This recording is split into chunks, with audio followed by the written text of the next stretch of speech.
I welcome you all to this 13th day of our workshop. And today we have two eminent scholars. One, Dr. Vedpal Acharya, he is the Pradhan of Prabhakariti Sabha Ajmer. And second one, Dr. Bhushan Chun from Mauritius. I welcome all the speakers, both the speakers and everybody in the audience. And because I have requested Professor Balveer Acharya ji to introduce camera बिल्कुल सीधा होना Dr. चाहिए, Vedpal पिछले Acharya होना चाहिए। and invite him for his talk. Professor Balveer Acharya ji. सभी को सादर नमस्ते। मेरा यह सौभाग्य है आपके सामने परिचय देते हुए एक ऐसे प्रामाणिक विद्वान का कि जब भी कोई कर्मकांडीय समस्या होती है, यज्ञ विषयक, संस्कार विषयक कोई शंका का समाधान करना होता है, तो एक ही दीपक जलता हुआ दिखाई देता है और वो है डॉक्टर वेदपाल जी। और जितना उपस्थित है, शायद आपको नहीं मालूम होगा कि कहीं यात्रा कर रहे हो, ट्रैवल कर रहे हो, गाड़ी चला रहे हो, कोई शंका मन में आ जाए, फोन मिला दिया जाए तो वही समाधान कर देते हैं और विद रेफरेंस कर देते हैं। तो सूत्र साहित्य पर, ऋषि दयानंद की संस्कार विधि पर इतनी पकड़ मैंने नहीं देखी है जैसी आचार्य वेदपाल जी की है। आचार्य जी गुरुकुल में पढ़े हैं और उस परंपरा के वाहक हैं कि आपके पिताजी गांव के एक किसान थे और ऋषि दयानंद के सिद्धांतों से प्रभावित हुए तो अपनी ही जमीन दे करके अपना ही गुरुकुल खोल दिया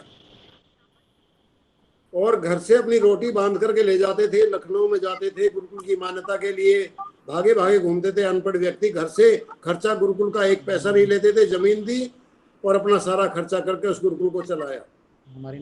आचार्य जी को गुरुकुल में दाखिल कराया, आचार्य जी को गुरुकुल में पढ़ाया। तो उस परंपरा के वाहक आचार्य वेदपाल जी हैं। आपने बड़ौत में जनता वैदिक कॉलेज है, पहले जाट वैदिक कॉलेज बाकी सब लोगों की आवाज बंद कर दीजिए, एक व्यक्ति की आवाज स्पष्ट नहीं आ रही है। तो वहां पर इन्होंने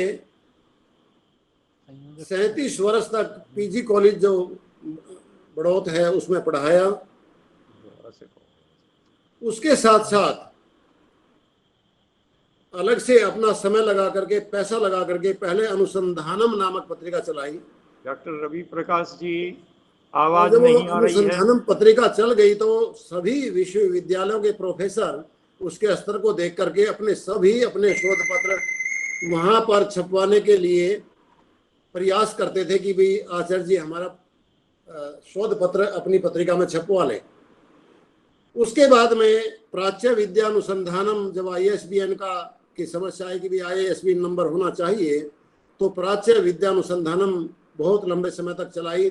और आप समझते हैं कि शोध पत्रिका चलाना कितना श्रम साध्य और व्यय साध्य है। वो सब आचार्य जी का ही प्रयास था कि वो बहुत लंबे समय तक आप चलाते रहे। और आर्य समाज ने आपकी विद्वत्ता को देखते हुए आपको 4 बार पुरस्कृत किया। वेद वेदांग पुरस्कार जो आर्य समाज शांताकुर्ज मुंबई से विभिन्न विद्वानों को मिल चुका है वो आपको दिया गया। वेद वेदांग पुरस्कार, प्रियव्रत का भुवनेश्वर पुरस्कार, इफ्को स्वर्ण जयंती वर्ष का विशेष सम्मान और उत्तर प्रदेश संस्कृत संस्थान लखनऊ द्वारा विशिष्ट विद्वान का सम्मान से आपको सम्मानित किया गया। आपके अनेक शोध पत्र तो छपी चुके हैं विभिन्न पत्रिकाओं में और बड़े प्रामाणिक शोध पत्र होते हैं। और जब कोई प्रश्न इस तरह का उठाता है विधर्मी, उसका उत्तर भी बहुत ही प्रामाणिक रूप से आचार्य जी देते हैं, जिसकी उसकी हिम्मत नहीं होती कि दोबारा कोई क्वेश्चन कर सके। उसके अतिरिक्त आप 2007 से और 2011 तक निरंतर आस्था चैनल पर आपके प्रवचन होते रहे हैं। इस समय आचार्य जी का फिर भी महान सेवानिवृत्ति के बाद भी आर्य समाज का महान नेतृत्व कर रहे हैं। और ऋषि दयानंद की जो उत्तराधिकारिणी सभा है उसके प्रधान पद पर आपको सर्वसम्मति से चुना गया, जबकि आचार्य जी नहीं चाहते थे। इनकी अनुपस्थिति में सभी परोपकारिणी सभा के सदस्यों ने सर्वसम्मति से आचार्य जी को एक तरह से सुना नहीं गया, मनोनीत किया, आग्रह किया कि आप यहाँ पर आइए। एक घटना मैं छोटी सी और सुनाता हूँ। जो गुरुकुल आपके पिताजी ने स्थापित किया था, कार्यकारिणी घर पर बैठी हुई थी, मैं चला गया अचानक।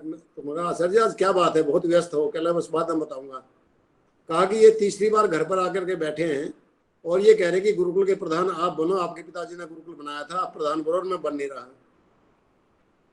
इनकी कुछ शर्तें उन्होंने बताई, उसके बाद में वो सारी शर्तें कार्यकारिणी ने मानी, जो बिल्कुल हम भी सहमत थे उन शर्तों से, और फिर आपको वो उत्तरदायित्व दिया।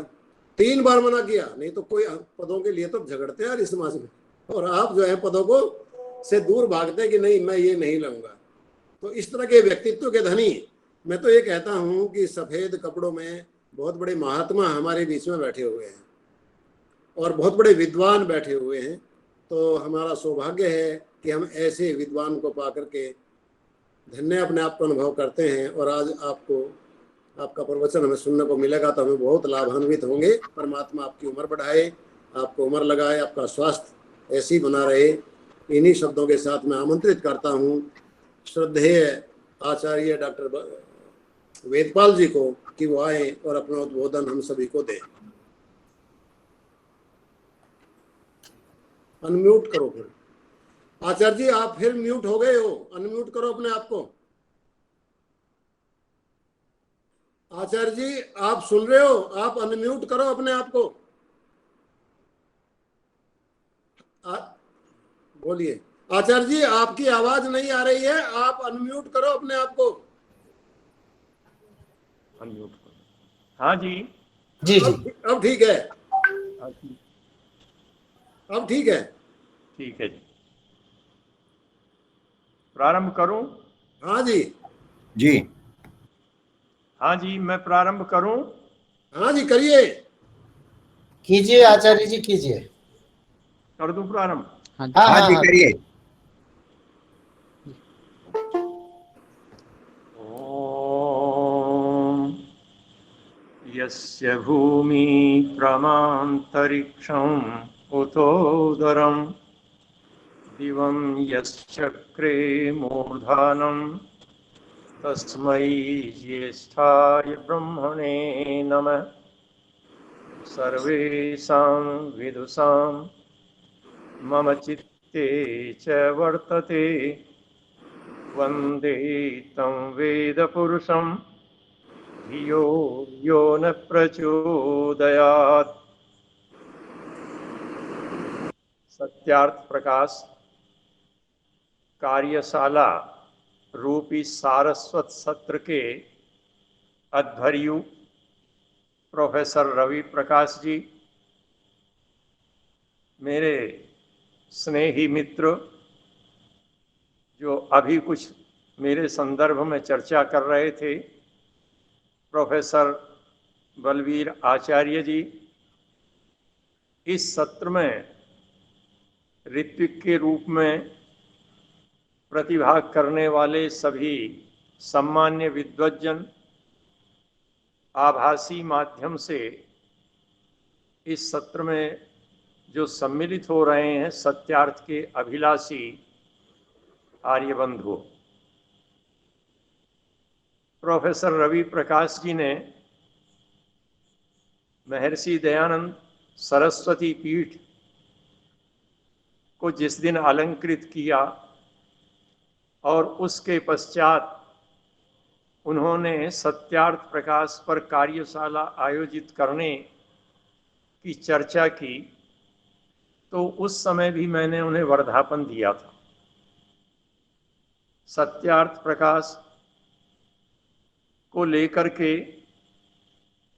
ऐसी सुदीर्घ परिचर्चा जिसमें देश और विदेश के लब्ध प्रतिष्ठ विद्वान सत्यार्थ प्रकाश के रहस्यों को उद्घाटित कर रहे हैं, ज्ञानामृत के प्रसाद से लाभान्वित कर रहे हैं, ऐसा यह सत्र शायद प्रथम बार आयोजित हो रहा है। सत्यार्थ प्रकाश कि 7 समुल्लास की चर्चा सम्मान्य विद्वज्जन अब से पूर्व कर चुके हैं। समुल्लास की दृष्टि से हम आधे भाग से आगे बढ़ गए हैं, एक प्रकार से उत्तरार्ध की ओर ये प्रारंभ हुआ है। किसी भी ग्रंथ के संदर्भ में चर्चा करते समय उसके विषय प्रतिपादन को लेकर के विचार करते समय हम एक बात का अवश्य ध्यान रखते हैं कि उसमें एक वाक्यता है अथवा नहीं है। किसी भी ग्रंथ में यदि एक वाक्यता का अभाव है तो निश्चय ही उसका जो अभिधेय है वह उसके पाठकों तक, उसको जो जानना चाहते हैं उसके जिज्ञासुओं तक यथार्थ रूप में नहीं पहुंचता है। स्वयं महर्षि दयानंद सरस्वती ने सत्यार्थ प्रकाश की भूमिका में अर्थबोध के 4 कारणों की चर्चा की है। आकांक्षा, आसक्ति, योग्यता और तात्पर्य। इस परिचर्चा से पूर्व आप 7वें समुल्लास पर चर्चा सुन रहे थे। आज 8वें समुल्लास को लेकर के मैं आपकी सेवा में कुछ निवेदन करने के लिए उपस्थित हूं। 7वें समुल्लास और 8वें समुल्लास के मध्य में जो कड़ी है, इन दोनों को जोड़ने वाली जो एक वाक्यता है, उस पर बहुत संक्षेप में हम दृष्टि डाल लें। 7वें समुल्लास का प्रतिपाद्य ईश्वर, जीव और वेद, यह 3 विषय हैं। कल प्रोफेसर बलबीर जी ने बहुत ही विद्वत्तापूर्ण ढंग से इन तीनों बिंदुओं पर बड़ी लाभदायक परिचर्चा प्रस्तुत की थी। 7वें समुल्लास में वर्णित ईश्वर, यदि ईश्वर को जान करके छोड़ दें, उसकी महत्ता क्या है, उसके गुण क्या हैं और उसका हमारे साथ संबंध क्या है, इसका बोध करने के लिए हमारा और ईश्वर का कोई संबंध है या नहीं है और उस संबंध का हेतु क्या है, उसके संदर्भ में जानना है तो हमें 8वें समुल्लास की ओर अपनी यात्रा को प्रारंभ करना पड़ेगा। क्योंकि ईश्वर के साथ हमारा संबंध मुक्ति अवस्था को छोड़ दें तो इस जगत के माध्यम से है, इस संसार के माध्यम से है। जो यह सृष्टि है, जो यह संसार है, जो जगत है, इस जगत का और ईश्वर का क्या संबंध है, इस जगत में हमारा कौन सा स्थान है और उस स्थान में ईश्वर कहाँ बीच में आ जाता है, यह सारे बिंदु 7वें समुल्लास के साथ जुड़ते हैं। 7वें समुल्लास का प्रतिपाद्य जो जीव है, उस जीव का इस सर्ग से संबंध क्या है, लेना देना, हमारा कोई इससे संबंध है या नहीं है,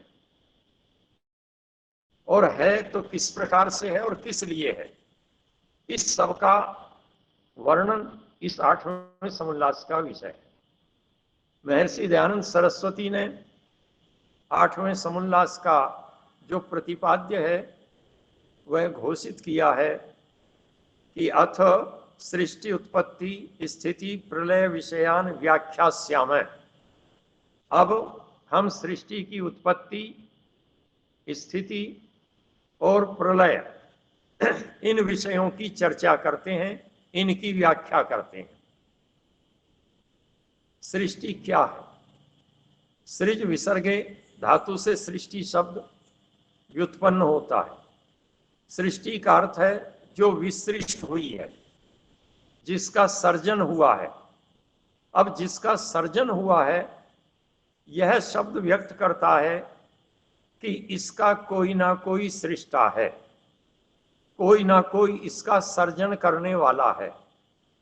और जो इसका सर्जन करने वाला है, तो इस सृष्टि की जो स्थिति है, उस स्थिति को करने वाला वह सृष्टा ही है, अथवा सृष्टा से भिन्न कोई दूसरा पदार्थ है, कोई तत्व है जो इसे स्थित करता है, धारण करता है। और इस सृष्टि की जो अंतिम चरमावस्था है वह प्रलय है। इस प्रलय का करने वाला कौन है?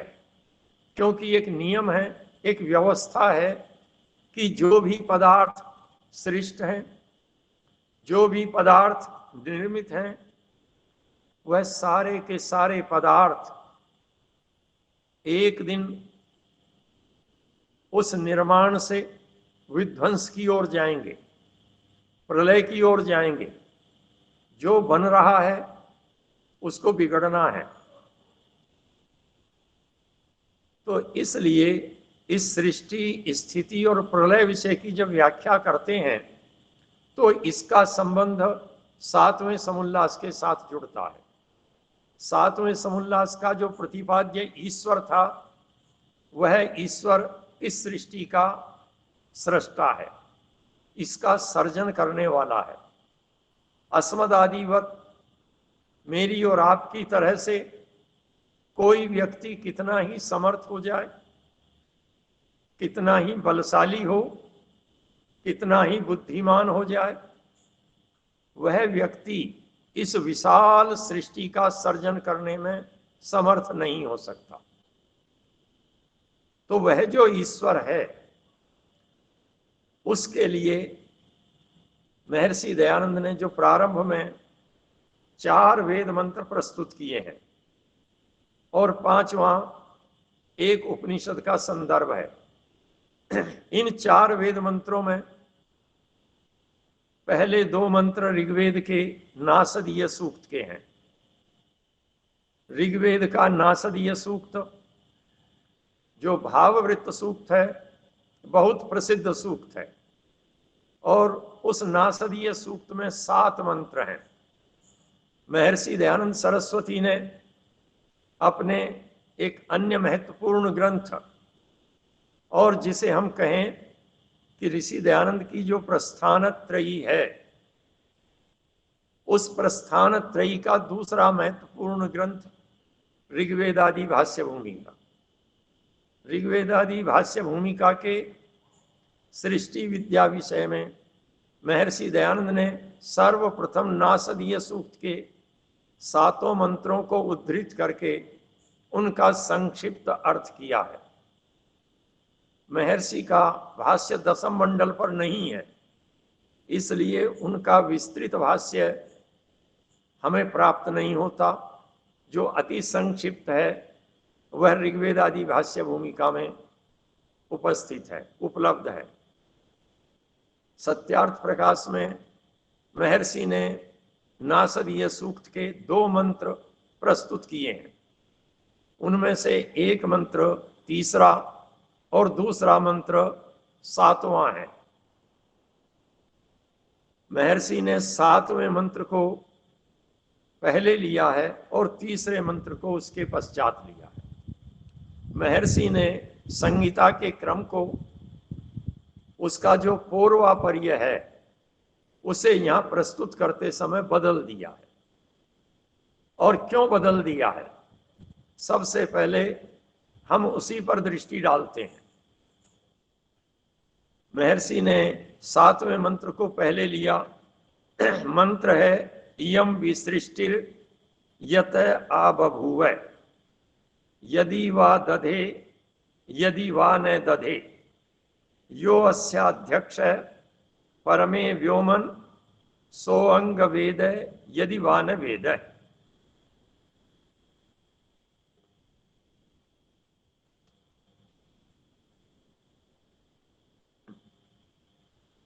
इस मंत्र के अर्थ पर थोड़ा सा विचार करते हैं, अति संक्षिप्त विचार करें समय की दृष्टि से।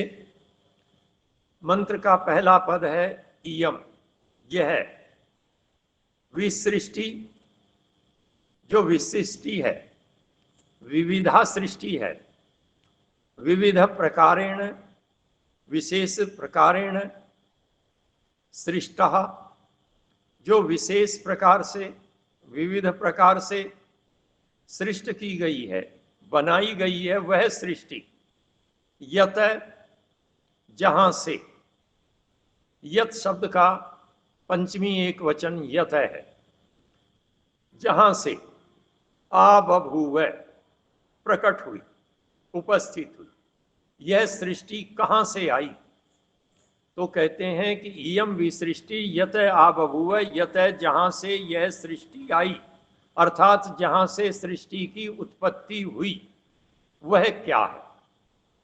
अब यहां पर यत को लेकर के अति संक्षिप्त चर्चा करें। यत पंचमी विभक्ति है और वेद के जो भाष्यकार हैं आचार्य सायण, मुख्य रूप से यत के लिए कहते हैं कि यत है उपादान भूतात् परमात्मन। मेरे पास ये सायण भाष्य है, मैं उनकी पंक्ति उद्धृत करना चाहूंगा। आचार्य सायण कहते हैं यत है उपादान भूतात् परमात्मन इयम विसृष्टि विविधा गिरि नदी समुद्रादि रूपेण विचित्र सृष्टि आबभूव, आ जाता। अर्थात यह सृष्टि परमेश्वर से तो उत्पन्न हुई, किंतु कैसे परमेश्वर से उत्पन्न हुई? कि वह परमेश्वर इस सृष्टि का उपादान है। आगे चल करके हम 3 कारणों की चर्चा करेंगे, जिनमें से एक कारण है उपादान कारण, दूसरा निमित्त कारण और तीसरा साधारण कारण। तो आचार्य सायण ने इस मंत्र का अर्थ करते हुए कह दिया कि यह सृष्टि परमेश्वर से विसृष्ट है, किंतु कैसे परमेश्वर से विसृष्ट है? उसे कहा कि वो उपादान भूत है परमेश्वर। अब परमेश्वर को यहां उपादान स्वीकार कर लिया, और उपादान स्वीकार करने का कारण है, आचार्य सायण ने उद्धृत किया कि जनी कर्तु प्रकृति, उसके कारण से यहां पंचमी है, और पंचमी में पंचम्यास तसिल से तसिल प्रत्यय होकर के यत शब्द निष्पन्न हुआ है। विचारणीय बिंदु यह है कि यत शब्द से जो पंचमी विभक्ति है, पंचमी विभक्ति केवल क्या उपादान कारण में ही होती है, या उपादान कारण से पृथक भी, भिन्न भी किसी दूसरे कारण में पंचमी विभक्ति हो सकती है? यदि पंचमी विभक्ति उपादान के अतिरिक्त किसी और कारण से भी हो सकती है, तो फिर आचार्य सायण की सारी मान्यताएं और सारा अर्थ एक और हो जाएगा, या कहें खंडित हो जाएगा। और आचार्य सायण जिनका अनुवर्तन करते हैं आचार्य शंकर या उनके अनुयायी, या पुरुष सूक्त के या पुरुषाध्याय के, यजुर्वेद का जो पुरुषाध्याय है, उस पुरुषाध्याय में भी सृष्टि की उत्पत्ति का वर्णन है। और उस पुरुषाध्याय के जो भाष्यकार हैं, संस्कृत के भाष्यकार, मेरी दृष्टि में उस पुरुषाध्याय के या ऋग्वेद या पुरुष सूक्त को भी मिला करके 25 भाष्यकार जिन्होंने संस्कृत में उस पर भाष्य किया है, वो मेरी दृष्टि के सामने आए हैं। आप विद्वज्जनों ने उन्हें देखा होगा, विचार भी किया होगा, किंतु मेरी दृष्टि में विचारणीय बिंदु है, क्योंकि वे भाष्यकार उनमें से चाहे भट्ट भास्कर हों जो 11वीं शताब्दी के हैं, वेंकट माधव हो, 11वीं शताब्दी के हैं। उवट हो, वो भी 11वीं शताब्दी के हैं। और बाद के रंगनाथ मुनि आदि भाष्यकार, सायण स्वयं 14वीं शताब्दी के भाष्यकार हैं। ये सारे के सारे भाष्यकार आचार्य शंकर के पश्चवर्ती हैं, आचार्य शंकर के बाद में हुए हैं। और आचार्य शंकर के बाद में होने के कारण से, क्योंकि आचार्य शंकर ने ब्रह्म को जगत का उपादान कारण स्वीकार कर लिया है, तो मुझे लगता है कि ये सारे के सारे भाष्यकार आचार्य शंकर के द्वारा खींची गई जो रेखा थी, लाइन थी, उसको लांघने का साहस नहीं बटोर सके, ये हिम्मत नहीं जुटा सके कि आचार्य शंकर की मान्यता से आगे बढ़कर के ये कोई बात कहें। जो उन्होंने उपादान में पंचमी स्वीकार की, हम व्याकरण के विद्वान आपके साथ जुड़े हुए हैं इस आभासी रूप में, वह सब जानते हैं कि पंचमी विभक्ति उपादान के अतिरिक्त निमित्त में भी होती है, हेतु में भी होती है, और केवल पंचमी ही नहीं होती, प्रथमा और सप्तमी विभक्ति को छोड़ करके अर्थात द्वितीया, तृतीया, चतुर्थी, पंचमी और षष्ठी, यह 5 विभक्तियां निमित्त और हेतु में होती हैं। काशिकाकार ने बड़ा इसका स्पष्ट उल्लेख किया है कि ये सारी की सारी विभक्तियों के प्रयोग उपलब्ध होते हैं, और उन्होंने वार्तिक उपलब्ध किया है, और उस वार्तिक को उपलब्ध करके 5 विभक्तियों के वहां पर उद्धरण काशिका में उपलब्ध हो जाएंगे। तो इस प्रकार से यहां पर यतः पद को उपादान मान करके व्याख्या करना, ये लगता है कि कहीं ना कहीं किसी आग्रह के वशीभूत है, या पहले उन्होंने अपने मन में जो मान्यता बना ली है, या आचार्य शंकर के प्रभाव से प्रभावित होकर के उसी धारणा का पक्ष पोषण करने में सारे के सारे लोग तत्पर रहे। मेरा निवेदन है, जैसा काशिकाकार स्वयं मानता है और वार्तिककार मानता है, सिद्धांत कौमुदीकार ने भी उस वार्तिक को उद्धृत किया है और निमित्त में और हेतु में मानी है पंचमी।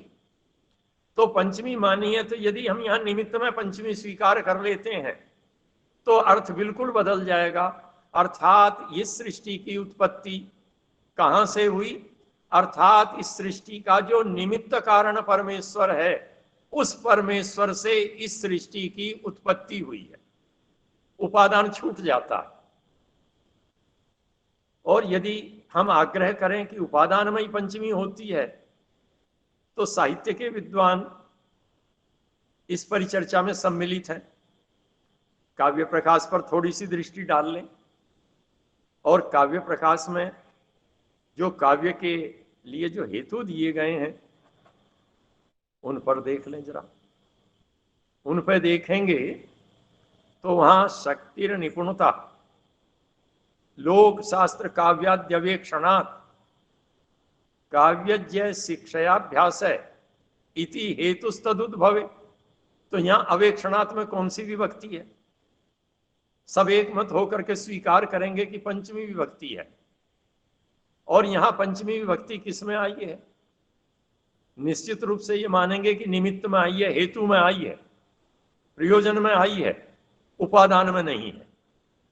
और इसी प्रकार से दृष्टि देखें डालें तो गीता के संदर्भ आपके सामने आ सकते हैं, लोक के और बहुत सारे संदर्भ आ सकते हैं। तो मेरा निवेदन है कि जो आचार्य सायण और उनके पूर्ववर्ती या पश्चवर्ती भाष्यकार मानते हैं कि यतः यहां उस उपादान भूत परमेश्वर का वाचक है, तो उसे उपादान न मान करके जो ऋषि दयानंद स्वीकार करते हैं कि परमेश्वर इस जगत का निमित्त कारण है। तो ऋषि दयानंद ने पहले सृष्टि, उत्पत्ति, स्थिति विषय की बात की, तो तीनों शब्दों को इस वेद मंत्र के आधार पर उद्धृत किया। तो कहा ये सृष्टि यतः बभूव, उस परमेश्वर से निमित्त कारण से उत्पन्न हुई। यदि वा दधे, वह परमेश्वर इस सृष्टि का धारण करने वाला है, वही इसे धारण करता है। जो वाह है, यह वाह भी यदि हम देखें तो निरुक्तकार ने किन अर्थों में दिया? वाह इस निपात को उन्होंने दो अर्थों में लिया है, एक विचार के अर्थ में लिया है और एक समुच्चय के अर्थ में लिया है। तो उस सृष्टि उत्पत्ति के साथ इसका समुच्चय हो जाएगा कि इसको धारण करने वाला कौन है? इसे धारण करने वाला वह निमित्त परमेश्वर ही है। और यदि वह न दधे और वो नहीं भी धारण करता है या नहीं भी धारण करे, अर्थात इसका प्रलय करने वाला भी वही परमेश्वर है।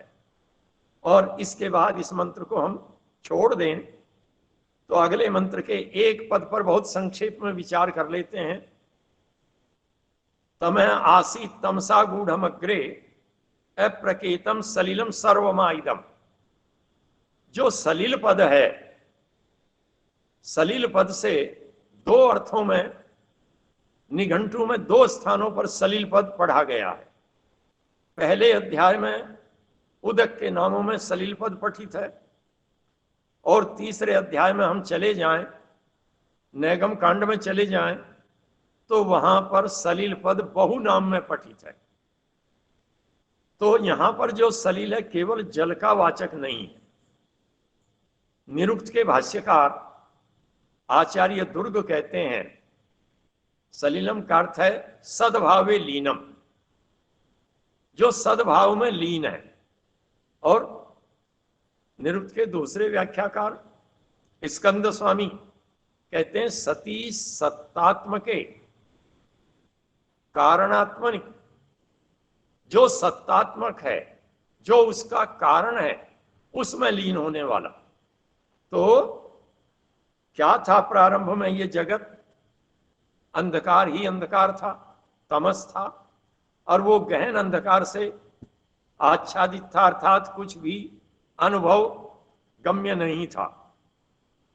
और वह क्या था? गूढ़म अग्रे अप्रकेतम सलिलम, वो अपने कारण में लीन था और कुछ भी प्रज्ञायमान नहीं था, जानने के योग्य नहीं था, जाना नहीं जा सकता था।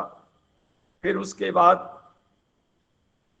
तीसरा मंत्र हिरण्यगर्भ लिया और चौथा मंत्र पुरुषाध्याय का है यजुर्वेद के। पुरुष एवेदम सर्वम यद भूतम यच्च भाव्यम। यहां पुरुष को बताया गया है कि वह पुरुष जो कुछ भी हुआ, जो कुछ भी है और जो कुछ भी होगा, वो सब क्या है? यदि शब्दार्थ करें तो लगता है पुरुष ही है।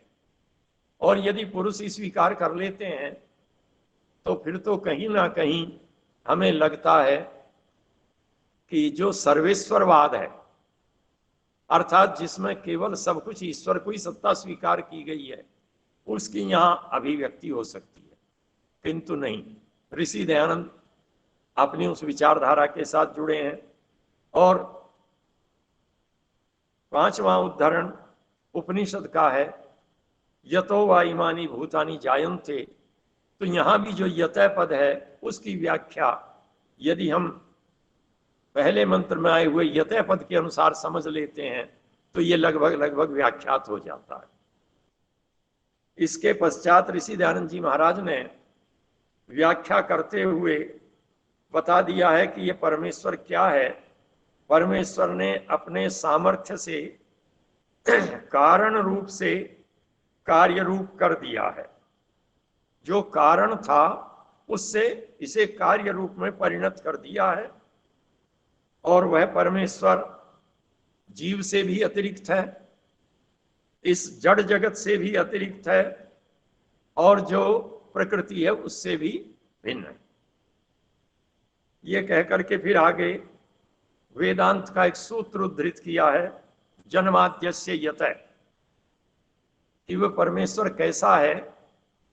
वह जगत के जन्म आदि उसी से हुए हैं, जन्म भी उसी से हुआ है, उत्पत्ति भी उसी से हुई, और उसकी स्थिति का निमित्त भी वही है, और आदि से प्रलय का भी ग्रहण कर लेंगे, सब कर्ता वही है। यहाँ एक प्रश्न उत्पन्न किया है ऋषि ने कि यह जगत परमेश्वर से उत्पन्न हुआ है व अन्य से। यह जगत किससे उत्पन्न हुआ है? महर्षि उत्तर देते हैं, निमित्त कारण परमात्मा से उत्पन्न हुआ है, परंतु इसका उपादान कारण प्रकृति है। प्रकृति इसका उपादान कारण है। फिर अगला प्रश्न उत्पन्न होता है, क्या प्रकृति परमेश्वर ने उत्पन्न नहीं की? महर्षि कहते हैं नहीं, वह अनादि है। फिर प्रश्न है, अनादि किसको कहते हैं? कितने पदार्थ अनादि हैं? यहां महर्षि ने अपने मंतव्य को स्पष्ट कर दिया है। ईश्वर, जीव और जगत का कारण, ये तीन अनादि हैं। और उसी तीन की चर्चा करते हुए ऋग्वेद का मंत्र उद्धृत किया है, जो बड़ा प्रसिद्ध मंत्र है, अस्यवामीय सूक्त का, द्वा सुपर्णा सयुजा सखाया। सब विद्वज्जन जानते हैं कि यहाँ तीन का वर्णन है। एक स्वादु फल का भोक्ता है, एक उन फल का न भोग करने वाला अनशनन है, और तीसरा जिसका भोग किया जा रहा है। यहां जो वृक्ष पद आया है, यदि इस जगत से हट जाएं, इस देह मात्र में चले जाएं आध्यात्मिक दृष्टि से, तो वृक्ष देह का भी वाचक है,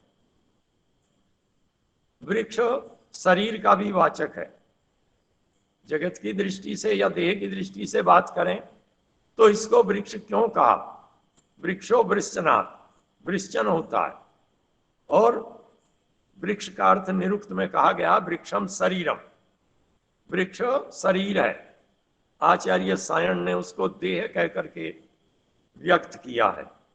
तो ऋषि ने अपने त्रैतवाद के समर्थन में, तीन सत्ताओं के समर्थन में इस मंत्र को उद्धृत किया, और उसके पश्चात उपनिषद का एक संदर्भ दिया है, जिस संदर्भ में इसी मंत्र का समर्थन है, जहां बताया गया है कि एक श्वेत, दूसरे रजस लोहित और तीसरी तमस कृष्ण, इन तीन का मिला हुआ जो एक रूप अजा है, जो अव्यक्त प्रकृति है, उससे बहुत सारी प्रजाएं उत्पन्न होती हैं। उनमें से एक जो अज है, न उत्पन्न होने वाला जीव, जो समानों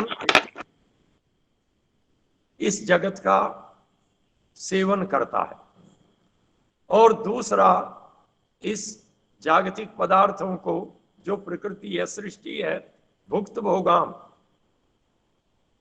जिसका दूसरे ने भोग कर लिया है उसको छोड़ देता है जहाती।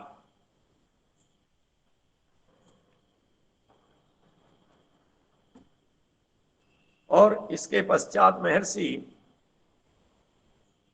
इसका अर्थ कर देते हैं, और उसके बाद प्रकृति का लक्षण करते हैं महर्षि कि प्रकृति का लक्षण क्या है। समय की दृष्टि से सांख्य का सूत्र है, आप सब जानते हैं, सत्व रजस तम साम, साम्यावस्था प्रकृति। प्रकृतिर महान, महतो अहंकार है, अहंकारात् पंचतन्मात्राणि उभयम इंद्रियम पंचतन्मात्रेभ्य स्थूल भूतानि पुरुष इति पंचविंशतिर्गण। जो ये सांख्य का वर्णन है, लगभग इसी प्रकार का वर्णन हम पुरुषाध्याय में देख सकते हैं।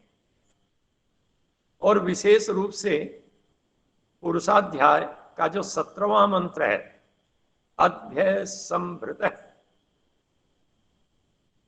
पृथिव्यै रसाच्च विश्वकर्मण, इस मंत्र में हम देखेंगे तो महर्षि के भाष्य पर दृष्टि डालें तो हमारे सामने स्पष्ट हो जाएगा कि इसका मूल कहीं ना कहीं वहां पर है। यह समुल्लास बड़ा है, और समय की दृष्टि से कुछ ना कुछ छोड़ना पड़ेगा। तो मैं बीच बीच में सब संक्षेप करता हूं समय की दृष्टि से। क्योंकि लगभग 2/3 समय हो चुका। यहां इसके पश्चात ऋषि ने प्रश्न उठाए हैं। जो प्रासनिक है, पूर्व पक्ष है, वो नासदीय सूक्त के आधार पर मान सकते हैं, वो प्रश्न उठाए गए। नासदीय सूक्त में भी यही बात कही गई थी, न सदासी न सदासी तदानी नासीद रजोनो व्योमा परोयत। तो यहां उसी प्रकार के थोड़ा सा शब्दांतर के साथ प्रश्न है। सदैव सौम्येदम अग्र आस, हे सौम्य, प्रारंभ में सत ही था। ये छांदोग्य उपनिषद का संदर्भ है। दूसरा तैत्तिरीय उपनिषद का संदर्भ है, असद्वा अग्रे असद्वा इदम अग्रे आसीत, आगे असत ही था। तीसरा कहता है आत्मा एव इदम अग्रे आसीत, पहले आत्मा ही था। और चौथे प्रश्न में है ब्रह्म वा इदम अग्रे आसीत, प्रारंभ में ब्रह्म ही था। इन 4 अलग अलग उद्धरणों को उद्धृत करने का प्रयोजन क्या है, इस पर विचार करते हैं तो मुझे ऐसा प्रतीत होता है, सृष्टि उत्पत्ति के संदर्भ में जो विभिन्न मत हैं कि प्रारंभ में सत था, एक पक्ष। दूसरा पक्ष प्रारंभ में असत ही था। तीसरा पक्ष कुछ नहीं था, केवल आत्मा ही था। अब आत्मा से परमात्मा भी ग्रहित होता है, किंतु चौथा पक्ष बिल्कुल उसको पृथक पृथक कर देता है, स्पष्ट कर देता है, कहता है कि नहीं, कुछ भी नहीं, केवल ब्रह्म था। किंतु यह जो पूर्व पक्ष में प्रश्न उठाए गए हैं, यह वाक्य को बीच में से लेकर के उठाए गए हैं। सभी विद्वज्जन इस बात से सहमत होंगे कि जब हम कहीं प्रश्न करते हैं और दूसरे से कुछ पूछना चाहते हैं, तो बीच में से ऐसे उद्धरण को प्रस्तुत करते हैं, इस प्रकार से उद्धरण को प्रस्तुत करते हैं कि उत्तर देने वाले को, समाधाता के सामने ये समझ आना मुश्किल हो जाए कि ये संदर्भ कहाँ का है। समय नहीं है, नहीं तो बहुत सारे उदाहरण दे करके मैं बता सकता था कि प्रासनिक कैसे प्रश्न करते हैं बीच में उठा कर। एक सूत्र है दर्शन का, और वो ये कहता है, असद व्यपदेशात से प्रारंभ करके और वो अंतिम महत्वपूर्ण बात कहता है, वाक्य शेषात, वाक्य के शेष रहने के कारण से जो ये बात कही गई है, जो ये उपदेश किया जा रहा है, ये उचित नहीं है। यहां पर भी इसी प्रकार से वाक्यों को बीच से अधूरा अधूरा लिया गया। यदि इन वाक्यों को पूरा लिया जाता तो ये प्रश्न खड़े नहीं हो सकते थे, ठहरते नहीं कहीं। जैसे असद्वा इदम अग्रे आसीत, ये कहना चाहते हैं कि प्रारंभ में असत ही था। प्रारंभ में यदि अभाव अर्थ करें तो अभाव ही था, अव्यक्त कहना चाहें तो अव्यक्त था, जो भी कहें, किंतु ये अगला पद छोड़ दिया है। वहां क्या था, ततो वही सद अजायत है, तो फिर ये अभाव का वाचक नहीं हो सकता, निश्चित रूप से अव्यक्त का वाचक हो सकता है और प्रश्न समाप्त हो जाएगा। यदि यहां असत को अव्यक्त का वाचक मान लें तो अव्यक्त के व्यक्त होने में क्या बाधा है, क्या कठिनाई है। जब भी परिस्थितियां अनुकूल होंगी, कोई भी अव्यक्त हो, व्यक्त हो सकता है उसके अनुकूलता होने पर, तो उस वाक्य से साथ के कारण से ये प्रश्न बना हुआ है। और यदि ये पूरा उद्धृत कर देता तो प्रश्न छूट जाता। ये चारों के साथ लगभग वही स्थिति बनी हुई है। यदि हम संदर्भ के साथ लेते, पूर्वापर का विचार कर लेते, तो ये प्रश्न नहीं खड़े हो सकते थे। फिर इसके पश्चात एक उपनिषद का है, तदेक्षत बहुश्याम। ये 2 संदर्भों को प्रासनिक ने एक साथ मिलाकर के प्रस्तुत किया है। सो अकामयत बहुश्याम प्रजायेति, और इसी के साथ 30 सर्वम खलविदम ब्रह्म नेह नानास्ति किंचन, कि सब ब्रह्म ही ब्रह्म था। ऋषि दयानंद ने कहा है कि देखिए, ये जो सर्वम खलविदम ब्रह्म ने नानास्ति किंचन है, ये 2 स्थानों से लेकर के रखा गया है। इसके बाद ऋषि दयानंद ने उत्तर में छांदोग्य का ही संदर्भ रख दिया है, और उसके बाद थोड़ा सा मैं चल दूं आगे, थोड़ा सा चलने के लिए महर्षि कहते हैं कि जगत के 3 कारण हैं। इन संदर्भों के लिए ऋषि ने कहा कि जिस प्रकार के शरीर के अंग शरीर के साथ रहते हुए काम के होते हैं, यदि वो अलग हो जाए तो निकम्मे होते हैं, व्यर्थ हो जाते हैं, उनकी कोई उपयोगिता नहीं है। इसी प्रकार से उद्धरण भी यदि पूर्वापर के साथ नहीं है तो उसका कोई औचित्य नहीं है, उससे बात स्पष्ट नहीं होती। वो कहीं ना कहीं, जिसे हम न्याय की भाषा में कहें, वो वाक छल है। वो दूसरे को प्रताड़ित करने के लिए हो सकता है, ठगने के लिए, धोखा देने के लिए हो सकता है। तो ये ऐसे ही वाक्य थे। तो महर्षि कहते हैं कि ये अधूरे वाक्य हैं, कहीं से लिया और कहीं से जोड़ दिया। जैसे नेह नानास्ति को भी इसी प्रकार से जोड़ दिया है। अब जरा एक उदाहरण दे करके मैं बताऊं। यह 2 स्थानों पर एक शब्द के अंतर से है। मन से वेदम आप्तव्यम नेह नानास्ति किंचन है, मृत्यो से मृत्युम गच्छति यह नानेव पश्यति। यह कठ उपनिषद का है, बृहदारण्यक उपनिषद में भी है। मन से वेदम अनुद्रष्टव्यम नास्ति किंचन, मृत्यो से मृत्युम आपनोति यह नानेव पश्यति। पूरे संदर्भ को लेकर के जब विचार करते हैं तो प्रासनिक के प्रश्न कहीं ठहरते नहीं। अब इसके बाद ऋषि कहते हैं जगत के 3 कारण हैं। एक निमित्त है, दूसरा उपादान है, तीसरा साधारण कारण है। उनको बता दिया निमित्त क्या है, जिसके बनाने से कुछ बनता है, न बनाए तो नहीं बनता। उपादान वह है जो रूपांतरित होता है, जो अवस्थान्तर को प्राप्त होता है, वह उपादान है। और तीसरा साधारण कारण है। और इसको यदि हम देखते हैं वेदांत दर्शन के दृष्टि से, हम विचार करें कि वह ब्रह्म, वह परमेश्वर क्या जगत का उपादान कारण हो सकता है या नहीं हो सकता। वहां एक सूत्र है, प्रकृतिश्च प्रतिज्ञा दृष्टान्तानुपरोधात्।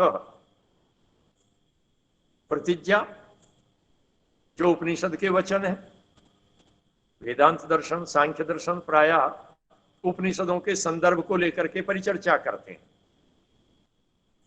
तो वो जो संदर्भ है, जो उसको प्रतिज्ञा वाक्य है, और फिर एक दूसरा दृष्टांत वाक्य है। तो वहां दोनों वाक्य हैं। यह ऐसा सुप्तेषु जागृति प्रतिज्ञा वाक्य है, और अग्निर्यथैको भुवनम प्रविष्ट है रूपम रूपम प्रतिरूपो बभूव है, ये दृष्टांत वाक्य है। तो इनके अनुरोध से बिल्कुल स्पष्ट हो जाता है कि उपादान कारण प्रकृति है, ब्रह्म इसका उपादान कारण नहीं हो सकता। ये बड़े संक्षेप में मैंने बात की, और थोड़ा सा आगे चल के मैं 1-2 संदर्भ और उठाना चाहता हूं। महर्षि ने एक प्रश्न उठाया है, नवीन वेदांती लोग केवल परमेश्वर ही को जगत का अभिन्न निमित्तोपादान कारण मानते हैं, और उदाहरण देते हैं वो यथोर्ण नाभि सृजते गृह्णते च, यथा पृथिव्याम ओषधय संभवन्ति, यथा सतः पुरुषात् केसलोमानि तथा क्षरात् संभवति यह विश्वम। वास्तव में यदि हम विचार करते हैं तो यह तो अभिन्न निमित्तोपादान मानने में बाधक है। यह उद्धरण, जिस उद्धरण को अद्वैत वेदांती बहुत ही प्रमुखता से प्रस्तुत करते हैं और उदाहरण देते हैं कि जिस प्रकार से मकड़ी अपने शरीर से जाला निकालती है, फैला देती है, पूर देती है। आपने देखा होगा घर के कोने में, आपके बुक शेल्फ के कोने में, पुस्तकों के ऊपर मकड़ी जाला पूर देती है यदि वो बंद नहीं, आच्छादित नहीं। और कई बार जाला पूर करके यदि वो वहां से नहीं हटी और वो धागे की बुनाई उसकी चल रही हो तो कई बार वापस भी सिमट जाती है। 1-2 फीट आगे तक गई थी और फिर वापस लौट गई या सारे को समेट दिया उसने। ऐसे ही वो ब्रह्म इस जगत को अपने से सृष्ट करता है और फिर उपसंग्रित भी कर लेता है। यह उस पक्ष में उन्होंने उदाहरण दिया। विचारणीय है, बिल्कुल मकड़ी जाला बना देती है और समेट लेती है, किंतु मकड़ी जो जाला बना रही होती है वो मकड़ी क्या है? मकड़ी के दो हिस्से हैं, एक उसका देह है, एक उसका शरीर है, और एक वो स्वयं जीव है। इन दोनों में से जाला कौन बना रहा है? उस जाले को बनाने वाला कौन है? जाला बन किससे रहा है? कौन उस जाले के रूप में रूपांतरित हुआ? कौन उसमें परिवर्तित हुआ? वो कहेंगे कि जाले का सृजन हुआ उसके उपादान कारण देह से, शरीर से, और उसका निमित्त कारण वह मकड़ी नामक जीव है जो मकड़ी नाम से संबोधित किया जा रहा है, जिसकी संज्ञा है। सोच करके देखिए, यदि मकड़ी मर चुकी हो तो मकड़ी मरी हुई कोई आज तक किसी ने देखी क्या जाला बना रही है? अर्थात जो उपादान कारण है, जब तक उसके साथ निमित्त कारण नहीं है जो उससे बिल्कुल पृथक है, तब तक वो उपादान कारण को रूपांतरित करने में समर्थ नहीं होता। रूपांतरित करने में तभी समर्थ है जब निमित्त कारण उसके साथ लगा हुआ है।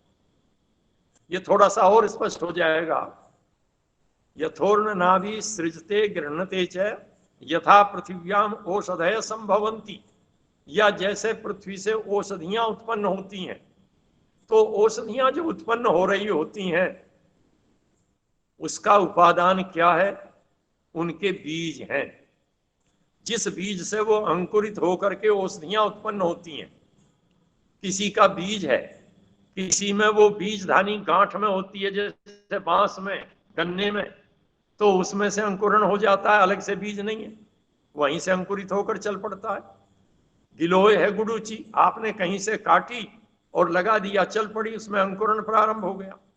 तो उनकी बीजधानियां हैं वहां पर। यदि वो बीजधानी नहीं होगी तो अंकुरित नहीं हो सकती। बांस के कितने ही बड़े अंश को लेकर के आप पृथ्वी में गाड़ दें, यदि दोनों सिरों से उसकी बीजधानी काट दी गई हो, दोनों छोर से, तो अंकुरित नहीं हो सकता। तो वो बीजधानियां हैं, वो निमित्त हैं उसके। एक दूसरी बात, यथा सतह पुरुषात केस लोमानी, जैसे होते हुए पुरुष से केस के लोम, नाखून आदि बढ़ते हैं, निकलते हैं। ये कहां से निकलते हैं? शरीर से। किंतु कब तक बढ़ते हैं? नाखून कब तक बढ़ते हैं? जब तक इस देह के साथ जीवात्मा का संयोग है, निमित्त है। यदि वो नहीं है तो नहीं बढ़ते। तथा क्षरात संभवती है विश्वम, अर्थात उपादान और निमित्त दोनों पृथक पृथक हैं। जितने भी उदाहरण उन्होंने दिए उनमें वो पृथक पृथक हैं, किसी एक से वो सिद्ध नहीं कर सकते। इसलिए यह उनका समर्थक वाक्य नहीं, अपितु उनकी मान्यता को खंडित करने वाला वाक्य है। उसके बाद ऋषि दयानंद ने गौड़पाद की कारिका दी है और फिर मनु के एक श्लोक को उद्धृत किया है। फिर ऋषि ने कहा है कि जगत बनाने में ब्रह्म का प्रयोजन क्या है। यदि वह परमेश्वर इस जगत का सृजन न करता तो सातवें समुल्लास में जो ईश्वर के साथ साथ जीव का विषय आया था, उस जीव के लिए कर्म करने का जो उसका स्वातंत्र, इसको कहां मिलता? ये सृष्टि नहीं हो तो जीव क्या? आप उसे कहें वो हवालात में है, आप उसे कहें वो कैद में है, आप उसे कह सकते हैं वो सोया हुआ है, वो बेहोशी में पड़ा हुआ है, वो कुछ भी है, किंतु उस जीव का जो स्वातंत्र्य है, उसका जो सामर्थ्य है, और वास्तव में जो उसके दो मौलिक गुण हैं, ज्ञान और प्रयत्न, उन दोनों की संभावना कहां हो सकती थी? हो ही नहीं सकती। तो उसका ना होना बराबर होता। इसलिए जगत का सृजन किस लिए किया उसने? जो दर्शनकार कहता है प्रकाश क्रिया स्थितिशीलम भूतेन्द्रियात्मकम भोगापवर्गार्थम दृश्यम, यहां बता दिया, उपादान को भी बता दिया, प्रकाश क्रिया स्थितिशीलम सत्व रजस तमस, और भूतेन्द्रियात्मकम, जो भूत और भौतिक जगत है, इसलिए है भोगापवर्गार्थम, वह जीवों के भोग के लिए, जो कर्म पहले किए हुए थे उनका जब विपाक पर आ गए हैं तो उनके विपाक का भोग करने के लिए है, और नए कर्म करने के लिए है, अथवा अपवर्ग के लिए है, मुक्ति के प्राप्ति के लिए है। यदि ये जगत नहीं होता तो ये कार्य संभव नहीं थे, इसलिए ईश्वर ने उनके लिए ये जगत का सृजन किया। दूसरे, परमेश्वर के अंदर जो जगत सृजन का सामर्थ्य है, उस सामर्थ्य की अभिव्यक्ति कहाँ हो? परमेश्वर का जो न्यायकारित्व का गुण है, उसका जो दया का गुण है, उनकी कृतार्थता कहाँ संभव थी? यदि जगत का सृजन नहीं होता तो उन गुणों की भी कृतार्थता नहीं हो सकती थी, इसलिए परमेश्वर ने इस जगत का सृजन किया। संक्षेप की दृष्टि से बात करें, फिर उसके बाद ऋषि कहते हैं बीज पहले या वृक्ष पहले। ऋषि मानते हैं कि जो बीज है वो कारण है, और कारण ही पहले होता है, कार्य उसके बाद होता है। उसके बाद साकार निराकार की कुछ चर्चा हुई। उसके बाद ऋषि दयानंद ने 9 नास्तिकों के संदर्भ को उठाया, जो महत्वपूर्ण संदर्भ है, और 9 नास्तिकों के संदर्भ लेकर के जो दर्शनकारों ने प्रावादकों के वाक्य उद्धृत किए हैं, जो पूर्व पक्षियों के वाक्य उद्धृत किए हैं, जिनमें से एक सांख्य दर्शन का और 8 न्याय दर्शन के हैं। शून्यवाद है, अभाव से भाव की उत्पत्ति है, ईश्वर ही जगत का कारण है, बिना किसी निमित्त के ही भावोत्पत्ति है, सब कुछ अनित्य है, सब कुछ नित्य है, सब पृथक पृथक हैं, और सब अभाव है, क्योंकि एक भाव का दूसरे भाव में अभाव है, इतरेतरा भाव के कारण सब कुछ अभाव रूप है। और अगला स्वभाव सिद्धि वाला है। यह 9 है, और इन 9 में से देखें जो विचारणीय है वह है शून्यम तत्वम भावो विनश्यति, सब कुछ शून्य है, एक। दूसरा, अभावाद भावोत्पत्ति नानुपमृत्य प्रादुर्भावात, और इसके बाद हम देखें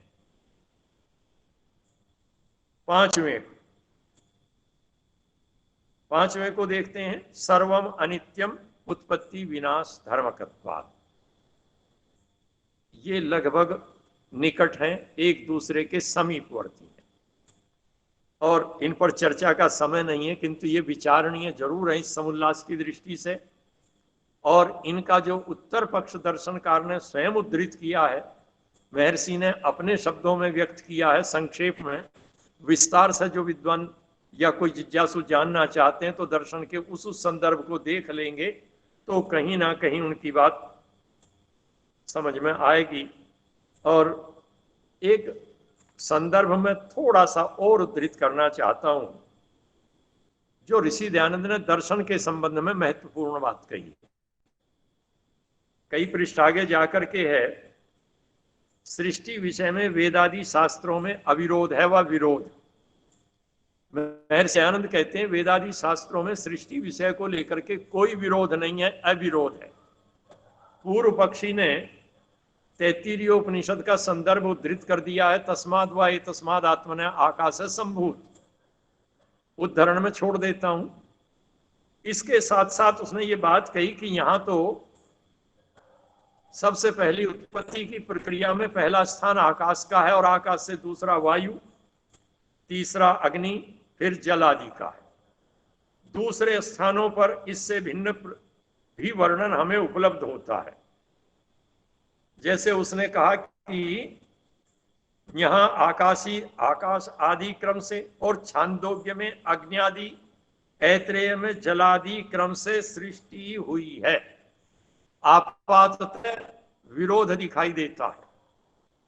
तैत्तिरीय उपनिषद कहता है आकाश से, छांदोग्य कहता है अग्नि से, और ऐत्रेय कहता है उससे भी एक कदम आगे बढ़ करके जल से हुई। तो प्रतीयमान विरोध है। ऋषि दयानंद परिहार करते हैं कि यह विरोध नहीं है। देखिए, जब प्रलय होती है तो जिस सर्ग में जहां तक प्रलय हुई अगले सर्ग में वहीं से उत्पत्ति होगी। मान लीजिए आज के इस सर्ग में प्रलय हो जाए वायु तक, तो अगली जो उत्पत्ति होगी कहां से होगी? अगले सर्ग में अग्नि से होगी। जिस सर्ग में अग्नि तक प्रलय हो गई, जो विद्युत अग्नि है वहां तक की प्रलय हुई, वो बच गई और अग्नि की प्रलय हुई, तो फिर सृष्टि की उत्पत्ति होगी उससे जो अगला है जल। लोक में भी हम देखते हैं, जिस कार्य को जहां तक कर लिया और बीच में विश्राम किया, एक दिन 2 दिन का गैप किया, तो फिर कहां से प्रारंभ करते हैं? वहीं से प्रारंभ कर देते हैं।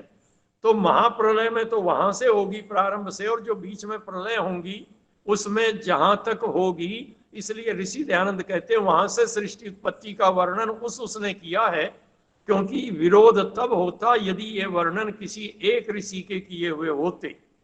अलग अलग ऋषि ने अपनी सूक्ष्म इक्षिका से जहां तक का अवलोकन किया, उसने समझा, उसने वहां से आगे का वर्णन कर दिया। ये विरोध नहीं है, ये उनका सामंजस्य है। एक वाक्य कहकर के बात समाप्त करता हूं। ऋषि दयानंद ने एक संदर्भ दिया है, लेकर के नित्याया सत्वरजस्तमसाम साम्यावस्थाया प्रकृति रुत्पन्ना नाम परम सूक्ष्माणाम पृथक पृथक वर्तमानानाम तत्व परमाणु नाम प्रथम संयोगारंभ है संयोग विशेषात अवस्थान्तर से स्थूलाकार प्राप्ति सृष्टि रुच्यते। यहां कुछ प्रश्न खड़े होते हैं। यह संदर्भ विचारणीय है। इससे पूर्व ऋषि दयानंद ने 6 दर्शनों को बताया, ये एक दूसरे के पूरक हैं, और उन्होंने बताया कि बिना इनको मिले वो जगत की उत्पत्ति नहीं हो सकती। जैसे जगत का निर्माण करने के लिए उपादान भी अपेक्षित है, काल भी अपेक्षित है, तत्व भी चाहिए, ज्ञान भी चाहिए, कर्ता भी चाहिए और कर्म भी हो, ये सारी चीजें।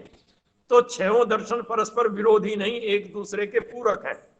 तो यह इसके बाद ऋषि ने उद्धृत किया है। मैं आधा मिनट में समाप्त करता हूं। प्रोफेसर रवि प्रकाश जी, इस संदर्भ में सृष्टि की उत्पत्ति ऋषि दयानंद ने यहां कहा, प्रकृतेर उत्पन्नानाम परम सूक्ष्माणाम पृथक पृथक वर्तमानानाम तत्व परमाणु नाम। यहां प्रश्न खड़ा होता है कि ऋषि दयानंद परमाणु की भी उत्पत्ति कह रहे हैं। इस संदर्भ पर विचार होना चाहिए, और विचार की दृष्टि से मैं निवेदन करूं, समय होता तो मैं थोड़ी सी चर्चा करता।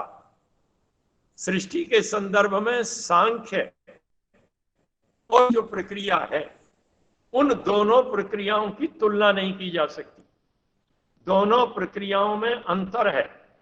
जैसे उदाहरण के लिए, एक आकाश को नित्य मानता है, वैसे शिकार आकाश को नित्य मानता है।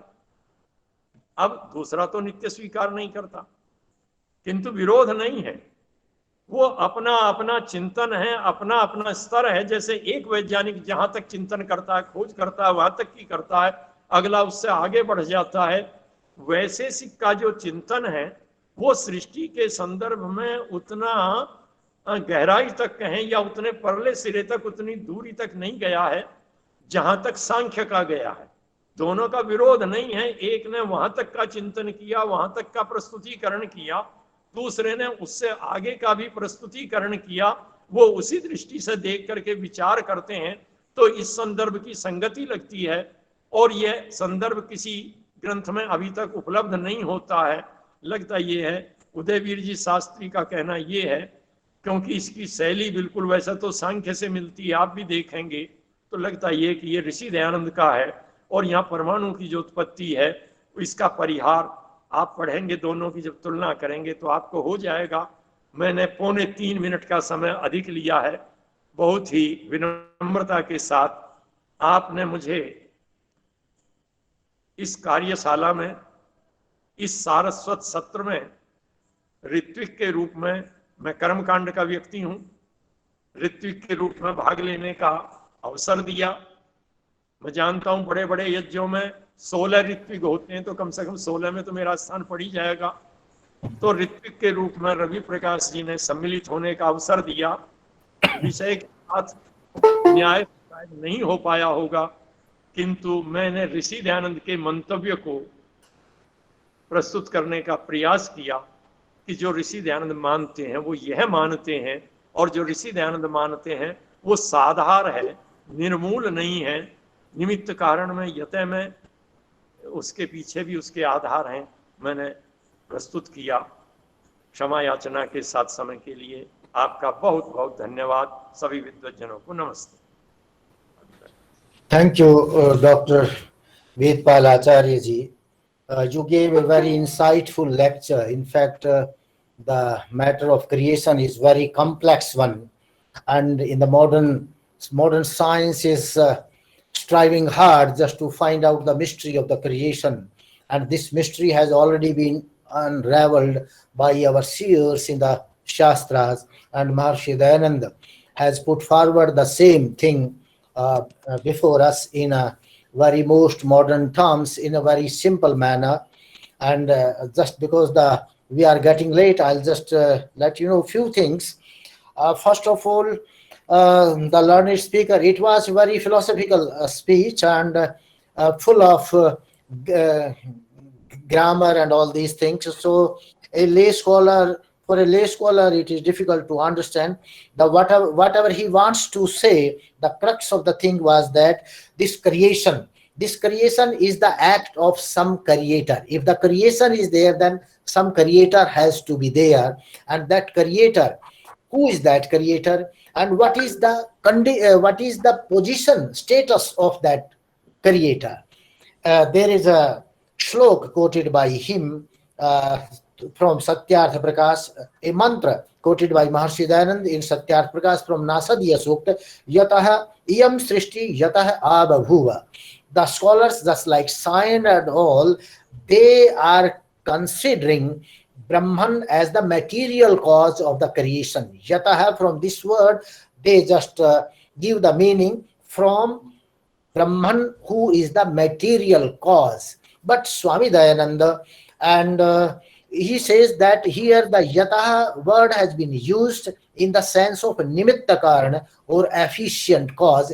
Brahman is the efficient cause and not the material cause. The prakriti, the matter or the energy, is the material cause of this creation. So this is one of the thing.